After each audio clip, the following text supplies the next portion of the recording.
नमस्कार। DD news के इस खास कार्यक्रम में आप सभी का स्वागत है। मैं हूं आपके साथ आरेंद्र प्रताप सिंह।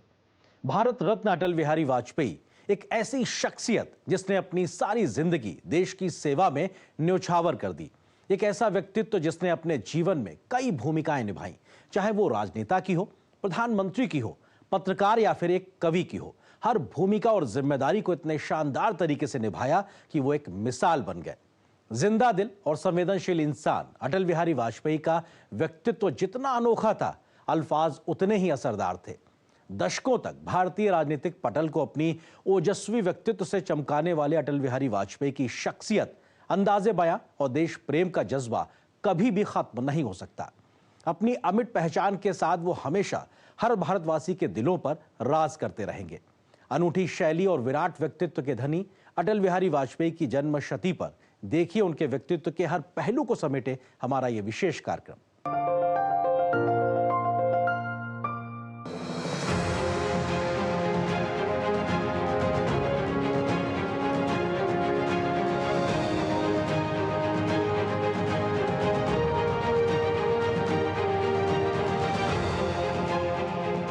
कदम मिलाकर चलना होगा, बाधाएं आती है आए, घृणा प्रलय की घोर घटाए, पांवों के नीचे अंगारे, सर पर बरसे यदि ज्वालाएं, निज हाथों से हंसते हंसते आग लगाकर चलना होगा, कदम मिलाकर चलना होगा। उजियारे में, अंधकार में, कलकछार में, बीच धार में, घोर घड़ा में, भूत प्यार में, क्षणिक जीत में, दीर्घहार में, जीवन के शत शत आकर्षक अरमानों को दलना होगा, कदम मिलाकर चलना होगा।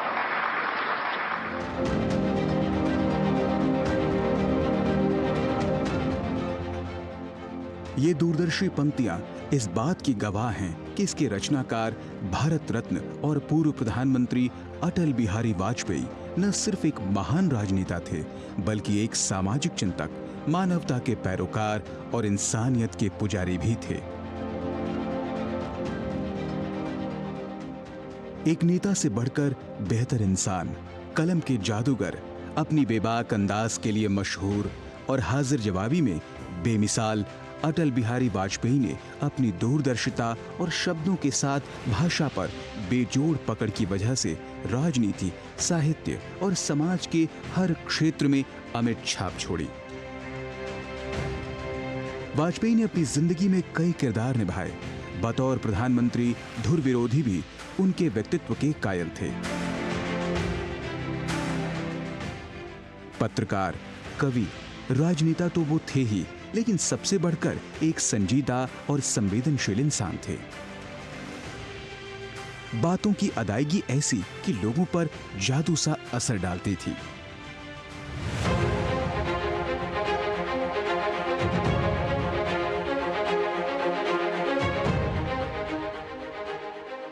इतिहास के एक लंबे कालखंड को खुद में समेटे अटल बिहारी वाजपेयी का सफर कई मायने में ऐतिहासिक रहा। यह सफर शुरू हुआ 25 दिसंबर 1924 को, जब वे ग्वालियर में पैदा हुए। इसके बाद तो ग्वालियर की गलियों से जनसंघ के संस्थापक तक का सफर, दिल्ली दरबार से संयुक्त राष्ट्र संघ तक का सफर और बीजेपी के संस्थापक अध्यक्ष से लेकर प्रधानमंत्री तक का सफर। हर सफर अपने आप में बेजोड़ और एक अनोखी दास्तान लिखते हुए गुजरा। दुनिया का इतिहास पूछता हाँ, एक बात ये भी रही कि इस पूरे सफर के दौरान हिंदी प्रेम और राष्ट्रवाद की चमक भी उनके चेहरे पर हमेशा बनी रही। व्याप्त हुआ बरबर अंधियारा, किंतु चीर कर धमकी छाती चमका हिंदुस्तान। इस सफर के दौरान उन्होंने थोड़े वक्त के लिए पत्रकारिता भी किया और उसमें भी एक अलग छाप छोड़ी। पत्रकार के रूप में वे राष्ट्रधर्म, पांचजन्य, स्वदेश और वीर अर्जुन में संपादक रहे। विराट व्यक्तित्व के धनी अटल जी के व्यक्तित्व के कई पहलू थे। राजनीतिक जीवन में वो जितने परिपक्व थे, व्यक्तिगत जीवन में उतने ही दिलचस्प इंसान। उन्होंने अपने सियासी सफर की शुरुआत आजादी की लड़ाई से की थी और 1942 के भारत छोड़ो आंदोलन में जेल भी गए थे। श्यामा प्रसाद मुखर्जी के काफी करीब होने के कारण अटल जी ने अपनी राजनीतिक पारी की शुरुआत जनसंघ से की और जनसंघ के टिकट पर ही पहला चुनाव 1957 में बलरामपुर से जीता। राजनीति को नया मोड़ देने वाले वाजपेयी 10 बार लोकसभा और 2 बार राज्यसभा के सदस्य रहे।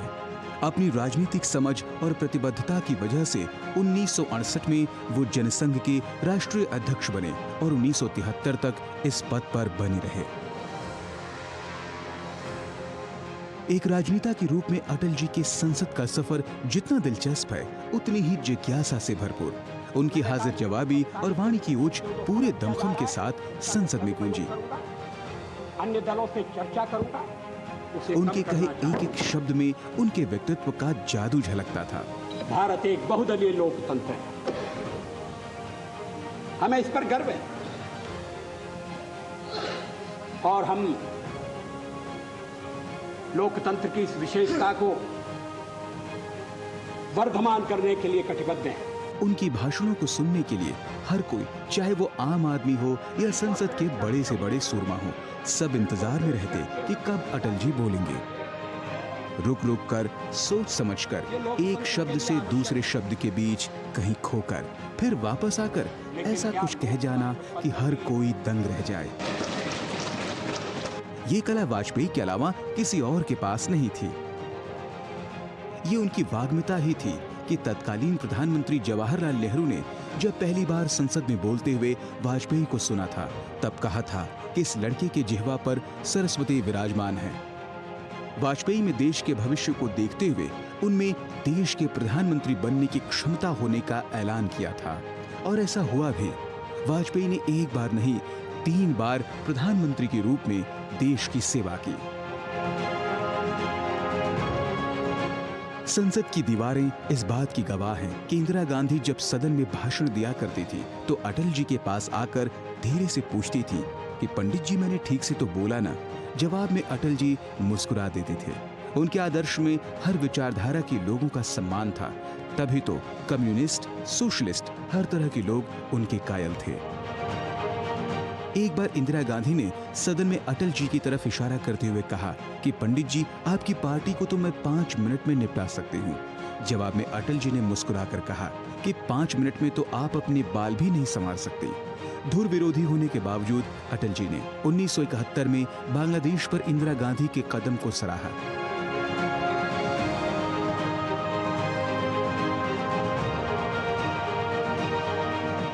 साथ ही नरसिंह राव के आर्थिक सुधारों का भी स्वागत किया।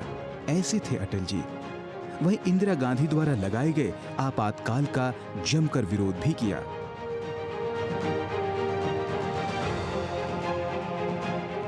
अटल जी 1977 से 1979 तक मोरारजी देसाई की सरकार में विदेश मंत्री रहे। इस दौरान दुनिया ने उनके व्यक्तित्व का एक अलग ही रूप देखा, जो एक प्रखर वक्ता होने के साथ साथ वैश्विक समझ और कूटनीति में भी माहिर था। बतौर विदेश मंत्री अक्टूबर 1977 में संयुक्त राष्ट्र महासभा में हिंदी में बोलते हुए अटल जी ने भारत के वसुधैव कुटुंबकम के सिद्धांत को पूरी दृढ़ता के साथ रखा और गुटनिरपेक्षता की आवाज को बुलंद किया। ये पहला मौका था जब संयुक्त राष्ट्र के मंच पर हिंदी में किसी ने भाषण दिया था। यह भी पहली बार था जब दुनिया के सामने अपनी बातों को अपनी भाषा में रखकर अटल जी ने न सिर्फ वैश्विक पटल पर हिंदी भाषियों को हिंदी बोलने की हीन भावना से मुक्त किया, बल्कि आत्मगौरव और आत्माभिमान से भर दिया। वसुधैव कुटुंबकम की परिकल्पना बहुत पुरानी है। भारत में सदा से हमारा इस धारणा में विश्वास रहा है कि सारा संसार एक परिवार है। यहाँ मैं राष्ट्रों की सत्ता और महत्ता के बारे में नहीं सोच रहा हूँ। आम आदमी की प्रतिष्ठा और प्रगति मेरे लिए कहीं अधिक महत्व रखती है। 1979 में जब मोरारजी देसाई की सरकार गिर गई, तब अटल जी को भी इस्तीफा देना पड़ा। लेकिन उनके जीवन का असली मोड़ आया साल 1980 में, जब भारतीय जनसंघ पार्टी और राष्ट्रीय स्वयंसेवक संघ ने बीजेपी की नींव रखी। भारत के पश्चिमी घाट को मंडित करने वाले महासागर के किनारे खड़े होकर मैं ये भविष्यवाणी करने का साहस करता हूं कि अंधेरा छटेगा, सूरज निकलेगा, कमल खिलेगा।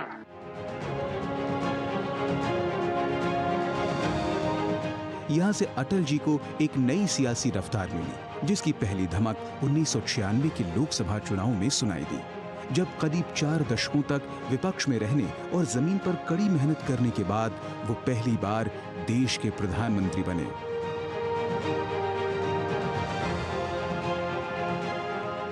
हालांकि उनका पहला कार्यकाल महज 13 दिन ही चल सका, लेकिन सरकार छोड़ते वक्त उनका दिया गया भाषण इतिहास के पन्नों में दर्ज हो गया। कौन भूल सकता है उस भाषण को, जब वैचारिक उथल-पुथल और व्यक्तिगत स्वार्थ से ऊपर उठकर उन्होंने राजनेताओं समेत पूरे देश को नैतिकता का पाठ पढ़ाया। कौन भूल सकता है उनके कहे इस बात को, सरकारें आएंगी जाएंगी, पार्टियां बनेंगी बिगड़ेंगी, मगर ये देश रहना चाहिए। 31 मई 1996 को विश्वास मत के दौरान संसद में दिया गया उनका ये भाषण भारतीय लोकतंत्र में हमेशा याद किया जाएगा। जब जब कभी आवश्यकता पड़ी, संकटों के निराकरण में हमने उस समय की सरकार की मदद की है। उस समय के प्रधानमंत्री नरसिंह राव जी ने भारत का पक्ष रखने के लिए मुझे विरोधी दल के नेता के नाते जेनेवा भेजा था, और पाकिस्तानी उसे देखकर चमत्कृत रह गए। उन्होंने कहा कि ये कहां से आए हैं, क्योंकि उनके यहां विरोधी दल का नेता ऐसे राष्ट्रीय कार्य में भी सहयोग देने के लिए तैयार नहीं होता। वो हर जगह अपने सरकार को गिराने के काम में लगा रहता है। ये हमारी परंपरा नहीं है, ये हमारी प्रकृति नहीं है, और मैं चाहता हूं ये परंपरा बनी रहे, ये प्रकृति बनी रहे। सत्ता का खेल तो चलेगा, सरकारें आएंगी जाएंगी, पार्टियां बनेगी बिगड़ेंगी, मगर ये देश रहना चाहिए, इस देश का लोकतंत्र अमर रहना चाहिए। जनता ने 2 साल के भीतर ही वाजपेयी जी के हाथ में एक बार फिर से देश की बागडोर सौंपी, और 1998 में उनके नेतृत्व में राष्ट्रीय जनतांत्रिक गठबंधन यानी एनडीए की सरकार बनी।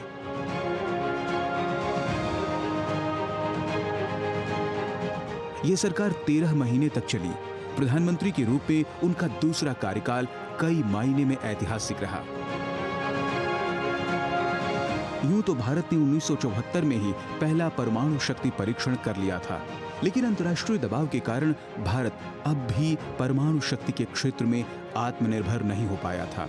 लेकिन 1998 में अटल जी ने जब दूसरी बार सत्ता संभाली तो पोखरण 2 की परीक्षण की इजाजत देकर अपनी राजनीतिक दिलेरी का सबूत दे दिया। अमेरिका समेत तमाम पश्चिमी देशों के विरोध के बावजूद परमाणु परीक्षण हुआ और भारत की गिनती परमाणु शक्ति संपन्न राष्ट्रों में होने लगी।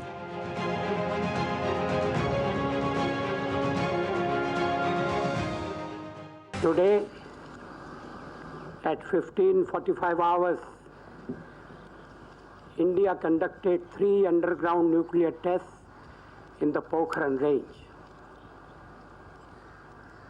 These tests conducted today were with a fission device, a low yield device, and a thermonuclear device. Atal ji के लिए देश सर्वोपरि था और देश हित के लिए वे कभी किसी दबाव में नहीं झुके। दुनिया ने कितनी ही निगरानी और दबाव बनाया हो, लेकिन अटल बिहारी वाजपेयी वो कर गए जो उनसे पहले की सरकारें नहीं कर पाईं। अटल जी सही मायने में एक शांति दूत थे, जो अपने चारों ओर प्रेम, सौहार्द और भाईचारे का संदेश फैलाने में विश्वास रखते थे। इस भाईचारे के संदेश को लेकर वो फरवरी 1999 में लाहौर भी गए। तमाम तल्खियों और अविश्वासी पाकिस्तान की दोगली नीति को पीछे छोड़ते हुए उन्होंने अपना हाथ बढ़ाया था, लेकिन पाकिस्तान के गलत रवैये के चलते ये सफल नहीं हो सकी। हालांकि लाहौर में दिया गया उनका भाषण पाकिस्तान के लोगों पर एक असर जरूर छोड़ गया। भारत पाकिस्तान पड़ोसी, साथ साथ रहना है। प्यार करें या वार करें, दोनों को ही सहना है। 3 बार लड़ चुके लड़ाई, कितना महंगा सौदा। रूसी बम हो या अमेरिकी, खून एक बहना है। जो हम पर गुजरी बच्चों के संग न होने देंगे, जंग न होने देंगे।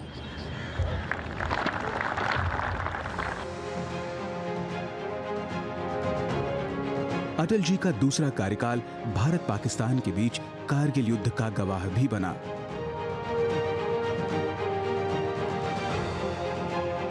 जब पाकिस्तान ने भारत की पीठ में खंजर भोंका, लेकिन हमारे वीर सिपाहियों ने पाकिस्तान को चारों खाने चित्त कर दिया और कई शहादतों के बाद हमें जीत मिली।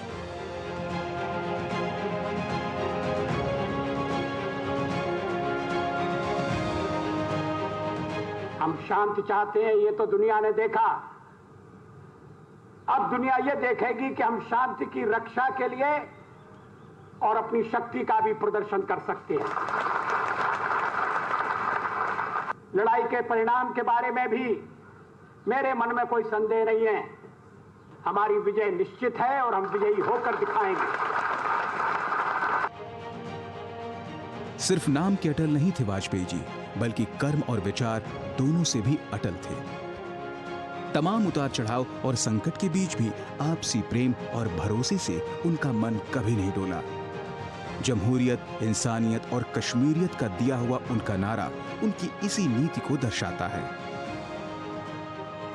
दिन बदल रहे हैं, मौसम बदल रहे हैं, बहारें फिर से आएंगी, इसमें कोई शक नहीं है। लेकिन हम मिलकर काम करें, कंधे से कंधा लगाकर। जमहूरियत, इंसानियत और हम कश्मीरियत को बचाएं। अटल बिहारी वाजपेयी को प्रधानमंत्री के तौर पर 5 साल का अपना कार्यकाल पूरा करने का मौका 13वीं लोकसभा चुनाव के बाद मिला। वाजपेयी 1999 से 2004 तक देश के प्रधानमंत्री रहे और केंद्र में पहली बार किसी गैर कांग्रेसी सरकार ने 5 साल का कार्यकाल पूरा किया।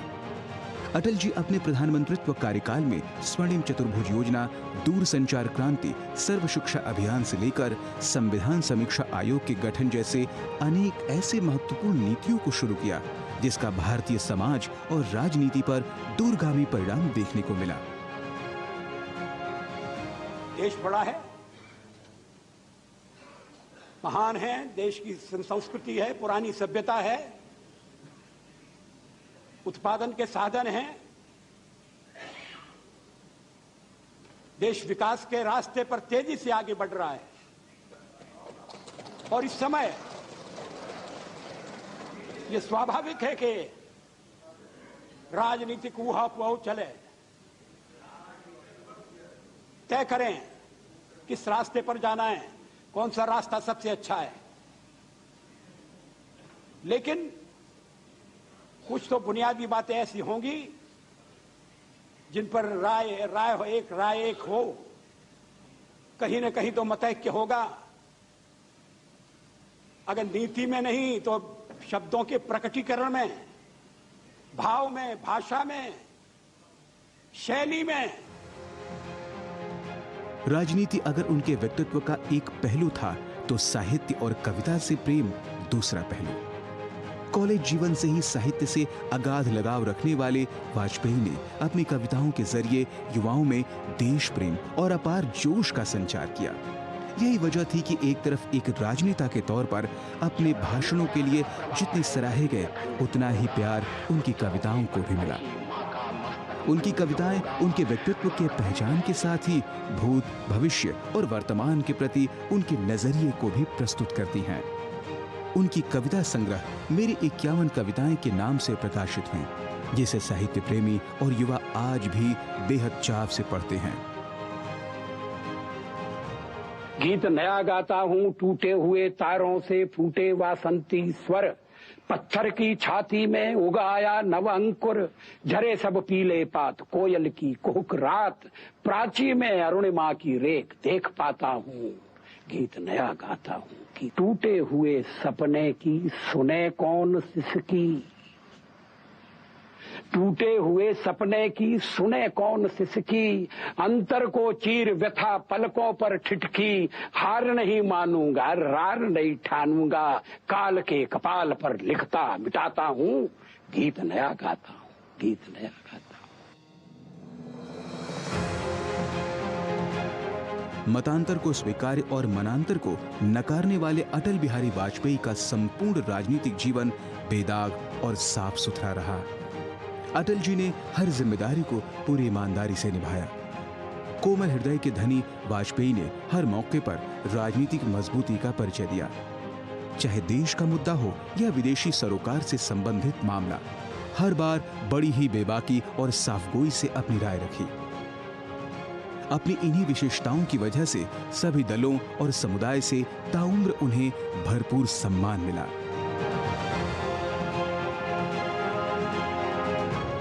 मौत से निडर और बेखौफ अटल जी ने अपने निधन से पहले ही मौत को ललकारते हुए कहा था, मैं जी भर जिया, मैं मन से मरूं, लौट कर आऊंगा, कूच से क्यों डरूं। कितने लोगों की हिम्मत हो सकती है इस तरह की पंक्तियां कहने की। इसीलिए तो अटल बिहारी वाजपेयी सबसे अलग और अटल हैं। जूझने का मेरा कोई इरादा न था, मोड़ पर मिलेंगे इसका वादा न था। रास्ता रोककर खड़ी हो गई, ये लगा जिंदगी से बड़ी हो गई। मौत जिंदगी से बड़ी कैसे हो सकती है? रास्ता रोककर खड़ी हो गई। जूझने का मेरा कोई इरादा न था, मोड़ पर मिलेंगे इसका वादा न था। रास्ता रोककर वह खड़ी हो गई, यूं लगा जिंदगी से बड़ी हो गई। मौत की उम्र क्या 2 पल भी नहीं, जिंदगी सिलसिला आज कल की नहीं। मैं जी भर जिया, मैं मन से मरूं। देखिए कवि का मन, मैं जी भर जिया, मैं मन से मरूं, लौट कर आऊंगा, कूच से क्यों डरूं।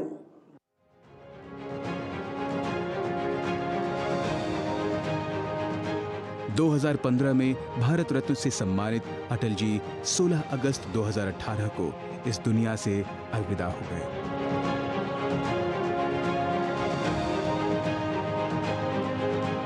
भले ही अटल बिहारी वाजपेयी आज हम सबके बीच नहीं हैं, लेकिन उनके शब्द, उनके भाषण, उनके विचार और समाज के लिए किए गए उनके काम हमेशा हमारे साथ रहेंगे। और उनका ओजस्वी, तेजस्वी और यशस्वी व्यक्तित्व हमेशा देश के लोगों का मार्गदर्शन करता रहेगा। जिंदगी से आज तक कौन जीता है, लेकिन कुछ लोग ऐसे होते हैं जो अपने जीवन, अपने काम और अपने समर्पण से कुछ ऐसा कर जाते हैं जो मौत को मात देने जैसा होता है। ऐसे लोग जनमानस के दिलों में हमेशा के लिए जिंदा रहते हैं। अटल बिहारी वाजपेयी ऐसी ही शख्सियत थे। समाज का ऐसा कोई भी वर्ग नहीं बचा जिसको अटल जी ने अपने विचार, शब्द या कर्म से छुआ ना हो। इतिहास के एक लंबे कालखंड को खुद में समेटे अटल बिहारी वाजपेयी का सफर कई मायनों में ऐतिहासिक रहा है। सही मायने में अटल जी सिर्फ एक महान राजनेता ही नहीं, बल्कि एक सामाजिक चिंतक, मानवता के पैरोकार और इंसानियत के पुजारी भी थे। तो इस विशेष कार्यक्रम में बस इतना ही। मुझे और मेरी पूरी टीम को दीजिए इजाजत। देश दुनिया की बाकी खबरों के लिए आप जुड़े रहिए डीडी न्यूज के साथ। नमस्कार।